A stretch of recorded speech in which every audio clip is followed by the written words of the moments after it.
आपकी आशा है आप सभी अच्छे ऑपरेशन होंगे। चलिए आज हम पढ़ते हैं पार्ट 2 वर्ण एवं वर्णमाला। पाठ की शुरुआत पहले जान वर्ण किसे कहते हैं। बच्चों ध्यान से देखिए, चित्र में कोयल, पेड़, मोर 3 शब्द दिए गए हैं। ये शब्द ध्वनियों से मिलकर बने हैं। इन ध्वनियों को ही वर्ण कहा जाता है। इन शब्दों की वर्णों को अलग करके देखते हैं। चलिए हमारे पास चित्र में है कौन, कोयल। कोयल का अलग करेंगे तो बनेगा जैसे को जमा य जमा ल, तो बनेगा को या ल। आगे है पेड़। पेड़ का वर्ण तोड़ेंगे तो बनेगा पे ए जमा ड, तो बना पेड़। है मोर, मो जमा रे, तो शब्द बना मोर। ये तीनों शब्द ध्वनियों से ही मिलकर बने हैं। इनके और खंड नहीं किए जा सकते। इसलिए जानते से परिभाषा के माध्यम से वर्ण किसे कहते हैं। भाषा की वह सबसे छोटी ध्वनि या इकाई जिसके और खंड किए नहीं जा सकती वही वर्ण कहलाता है। ठीक है, फिर जानते हैं वर्णमाला किसे कहते हैं। वर्णों के व्यवस्थित समूह को वर्णमाला कहते हैं। ठीक है, जैसे हमारे पास है सबसे पहले स्वर। क्या है स्वर। स्वर कौन कौन से होते हैं, आ ई उ ऋषि ए आई ओ औ, है ना। आगे अंग अनुस्वार होता है, अनुनासिक और अहम विसर्ग होता है। ठीक, आगे है व्यंजन। व्यंजन कौन से होते हैं, जैसे का वर्ग। का वर्ग अर्थात का खा ग घड़ा, चा वर्ग चा छा जा झाड़ा, और टा वर्ग टा ठा डे ढे ड़े। ता वर्ग में होता है ते थे धने पे ते धने। पा वर्ग में होता है पा फा बा भा मा। अंतस्थ होते हैं यरा लवा। ऊष्म होते हैं शा शा शाहा, और संयुक्त होते हैं श्र त्र य और श। ठीक, उसी तरह ये हमारे क्या होते हैं। ठीक, अब है ऋषि का उच्चारण री की तरह होता है। स्वर रहित व्यंजनों को दिखाने के लिए हलंत का प्रयोग किया जाता है। रेड है भी ध्वनियां हैं, इनका प्रयोग वर्णों के बीच में किया जाता है। आगे है वर्णों के भेद। वर्णों के 2 भेद होते हैं, स्वर तथा व्यंजन। कहते हैं स्वर किसे कहते हैं, जिन वर्णों का उच्चारण बिना किसी अन्य ध्वनि की सहायता से स्वतंत्र रूप से होता है उन्हें स्वर कहते हैं। जैसे आ ई उ ऋषि ऐ औ आदि। हिंदी में स्वरों की संख्या मूल रूप से 11 है। स्वर के भेद उच्चारण में लगने वाले समय के आधार पर स्वरों के 3 भेद होते हैं। पहला है हर्ष स्वर, दीर्घ स्वर और प्लुप्त स्वर। जानते हैं हर्ष स्वर किसे कहते हैं, जिन स्वरों के उच्चारण में कम से कम समय लगता है उन्हें हर्ष स्वर कहते हैं। हर्ष स्वर को मूल स्वर भी कहते हैं। इन स्वरों की संख्या 4 होती है, जैसे आ ई उ ऋषि। दूसरा है दीर्घ स्वर, जिन स्वरों का उच्चारण करते समय हर्ष से दोगुना समय लगता है उन्हें दीर्घ स्वर कहते हैं। इन स्वरों की संख्या 7 होती है, आ ई उ ऋषि ए औ आदि। फिर है प्लुप्त स्वर, जिन स्वरों के उच्चारण में दीर्घ स्वर से भी अधिक समय लगता है उन्हें प्लुप्त स्वर कहते हैं। स्वर का चिन्ह नय होता है, जैसे ओम, सुनो आदि। ये स्वरों की मात्राएं। जब स्वरों का प्रयोग व्यंजनों के साथ किया जाता है तब उनका स्वरूप बदल जाता है। स्वरों का प्रयोग उनके मूल रूप में ना करके कुछ चिन्हों के रूप में किया जाता है। इन चिन्हों को मात्रा कहते हैं। जैसे स्वर आप जानते हो, और मात्रा जैसे आ है तो आ के साथ कोई मात्रा नहीं होगी और शब्द बनेगा मन। दूसरा आ में डंडे का मात्रा प्रयोग होगी तो शब्द बनेगा मान। ई छोटी ई में मात्रा लगाएंगे तो शब्द बनेगा गिलास। फिर बड़ी ई का मीठा, उनका कुल और का फूल, और ऋषि से वृक्ष, और ए से केस, और आई से दो मात्रा होती है तो थैला, और ओ की होती है तो मोर, और औ की होगी तो पौधा। ठीक है, इस तरह मात्राओं का प्रयोग किया जाता है। यह है अयोग्यवाह। वर्णमाला की ये ध्वनियां आ के संयोग से बनती हैं, इन्हीं कारण इन्हें अयोग्यवाह कहते हैं। ये न तो स्वर है न ही व्यंजन। फिर आता है अनुस्वर। किसे कहते हैं? अनुस्वर होता है बिंदी, अर्थात इस ध्वनि का उच्चारण नाक से किया जाता है, इसलिए इसे अनुस्वर कहते हैं। उच्चारण न एवं मैं ये जैसा होता है, इसे प्रकट करने के लिए शिरोरेखा के ऊपर बिंदु लगाया जाता है। एक वर्ग के 5वें वर्ण को अनुस्वर कहते हैं, जैसे गंगा, बंदर, चंदा आदि। ठीक,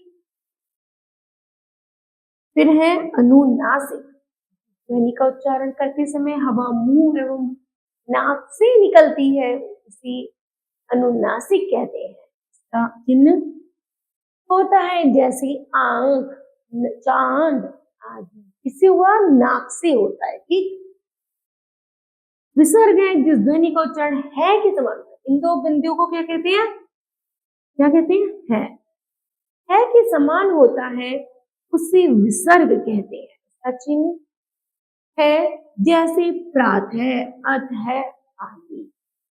विशेष है स्वरों की कुछ मात्राओं को व्यंजनों के साथ लगाते। आ वर्ण की मात्रा नहीं होती, सभी व्यंजनों में आ स्वर मिला होता है। आ रहित व्यंजनों को लिखने के लिए व्यंजन के नीचे हलंत लगाया जाता है, जैसे का के नीचे हलंत, का के नीचे हलंत, गा के नीचे हलंत आदि।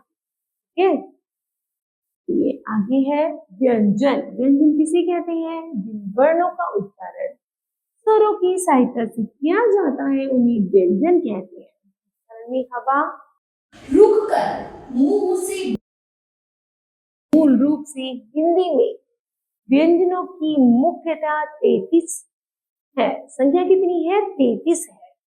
व्यंजन के भेद, व्यंजनों के 3 भेद होते हैं, स्पर्श व्यंजन, अंतःस्थ व्यंजन और ऊष्म व्यंजन।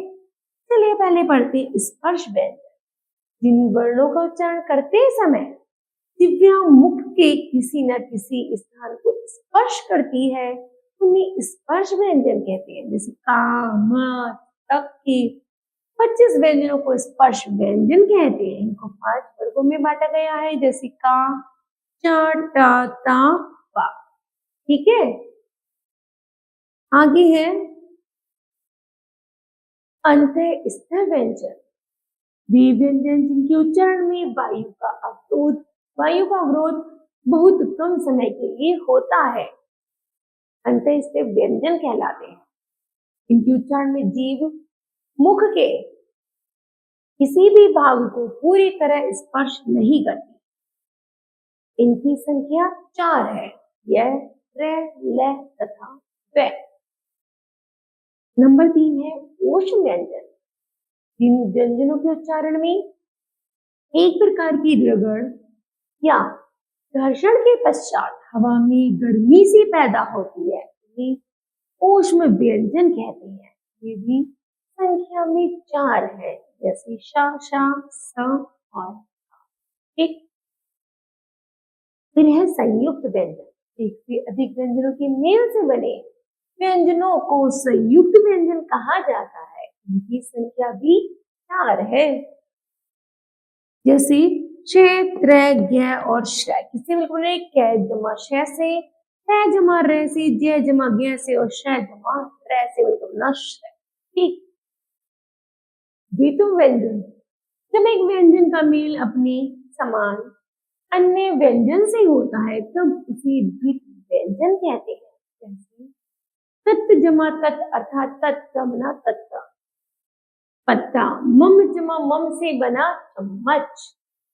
फिर है संयुक्ताक्षर, जब स्वर रहित व्यंजन का मेल अपने से भिन्न स्वर रहित व्यंजन से होता है तब उसे संयुक्ताक्षर कहते हैं, जैसे स्थान, भक्ति आदि। फिर है उच्चारण, किसी भाषा के वर्ण को मुख से बोलना उच्चारण कहलाता है। उच्चारण के आधार पर व्यंजन के दो भेद होते हैं, जिसका आधार श्वास वायु की मात्रा है। फिर है उच्चारण के आधार पर व्यंजन के भेद।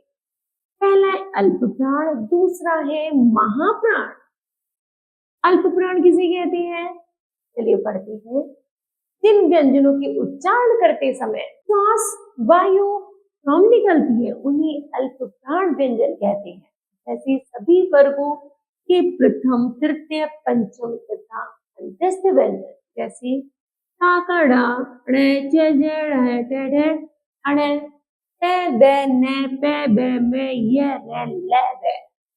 अल्प प्राण है। ठीक है, उसी तरह है महाप्राण।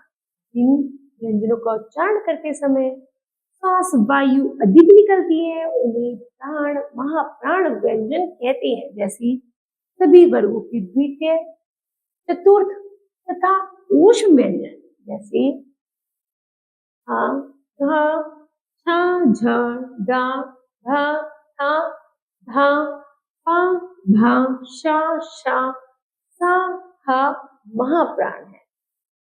फिर है वर्ण संयोग, वर्णों के मेल को वर्ण संयोग कहते हैं। वर्ण विच्छेद शब्दों के वर्णों को पृथक करके लिखना वर्ण विच्छेद कहलाता है। कुछ वर्ण विच्छेद नीचे दिए गए हैं। पहला है गमला, गमले का वर्ण विच्छेद करेंगे अर्थात वर्णों को अलग अलग लिखेंगे, जैसे गा जमा आ जमा मा जमा आ जमा ला जमा आ, तो शब्द बना गमला। इसी तरह सुंदर, सा जमा ओ जमा ना जमा दा जमा आ जमा रा जमा आ, सुंदर शब्द बना सुंदर। फिर फूल, फा जमा ओ जमा ला जमा आ, शब्द बना फूल।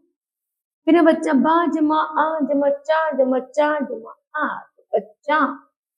फिर पा जमा ए जमा ड जमा आ, तो शब्द बना पेड़। आ जमा दा जमा आ जमा मा जमा ई, शब्द बना आदमी। ठीक है, तो इस तरह वर्ण संयोग और इस तरह वर्ण विच्छेद किए जाते हैं। जानते हैं इस पाठ की कुछ महत्वपूर्ण तथ्य। भाषा की सबसे छोटी ध्वनि को वर्ण कहते हैं। वर्ण के दो भेद होते हैं, स्वर और व्यंजन। वर्णों के व्यवस्थित समूह को वर्णमाला कहते हैं।